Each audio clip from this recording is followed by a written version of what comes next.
आं बुंनो सानो मा गथ'नि जिथु एस.च जानायनि बिनि जि सिमां दिनै बे सिमाङाव बे सिमांखौ खालामनो हाबाय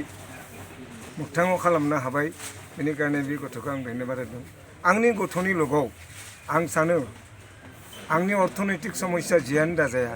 आंनि गथ'नि बादि आरोबाव जोंनि हारिनि बहुत गथ'फोर दङ मोजां मोजां मेलेमजिबि गथ'फोर मोजां मोजां कलेजाव इउनिभारसिटियाव फरायनाय गथ'फोर दं बिथांमोनाबो जाहाथे आंनि गथ'नि बादि सेस्था खालामनानै बेबादि एस.च जानो लागि बा आइस जानो लागि सेस्था खालामथों सेस्था खालामबा सेस्थानि माबा गुबै जेबो गैया बे साक्सेस जाखागोन बेखौनो आं रायजो राजानि आगोलाव आं माबा बुंबाय आरो दुलाराय बर' फरायसा आफादनिफ्राय आरो गिबियावनो दुलाराय बर' फरायसा आफादनि जानानै बयनिसिमबो गोदान बोसोरनि गाहाम हामलायथिखौ बावहरग्रोबाय बावैसो सान सिगां 22 डिसेम्बराव एपिएससिआ जे रिजाल्ट फोसावबाय बिनि गेजेराव 7 बर' फरायसाफ्रा बेयाव उथ्रिसारनो हादों बिनिनो सनितपुर जिल्लानिफ्राय सिमन्त बसुमतारिया बिथाङा उथ्रिसारनो हादों बेखौनो जों दिनै दुलाराय बर' फरायसा आफादनि जानानै बिथांनि न'खराव फैनानै नुफैदों न'खरा जोबोद गोरिब न'खर दा गोरिब न'खरनिफ्राय सासे मोजां गथ' जों मोननो हादों फैबाय थानाय समाव जे सिमन्त बसुमतारिया बर' माहारिजों लोगोसे ओनसोलनि गोबां जौगानाय खामानियाव बिथिङाव जे मदद होगोन आरो बिथांनिफ्राय जोङो मोनसे दुलाराय बर' माहारि हिसाबै जोङो खोब मोजां फिथाइ मोनगोन बेखौ आसा फारिदों जे बिथांनि न'खराव बिमा बिफाजोंबो जों रायज्लायफैदों सिमन्तजोंबो रायज्लायफैदों जे एकाडेमिक जे मोनसे कन्डिसन बेखौ नायोब्ला जे सिमन्तआ सासे बिराद मोजां गथ'खामोन दा बेबायदि हिसाबै बिथाङा जोंनो फोरमायबावनाय हिसाबै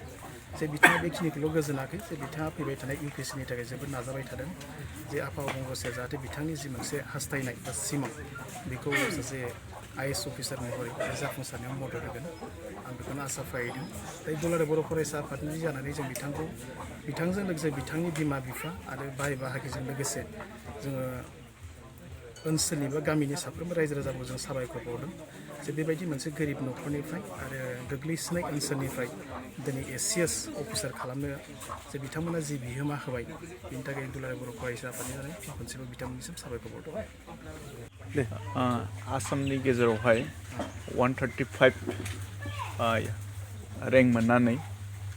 एपिएससि आनजादावहाय उथ्रिनो हानानै नों माबायदि गोसोखौ मोन्दों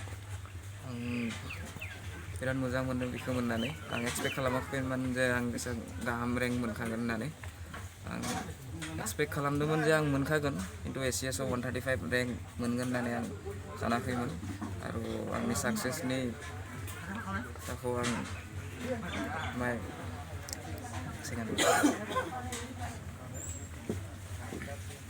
आंनि साक्सेसनि श्रेयखौ आं आंनि आइ आरो बिफाखौ होनो नामायदों आरो गासैबो रायजो राजाफोरखौबो आं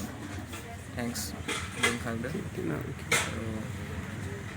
फैनाय समाव जाहाथे गासैबो आंखौ आशीर्बाद खालामो आं बेखौनो मोनाबाय क्रेडिट आंनि लोगोफोरखौ आंनि वेल विशार्स आंनि फेमिलि मेम्बार्स बेखौनो होगोन आं रायजोनि खारनो खामानि मावगोन होननानै आं ओंखारदों दा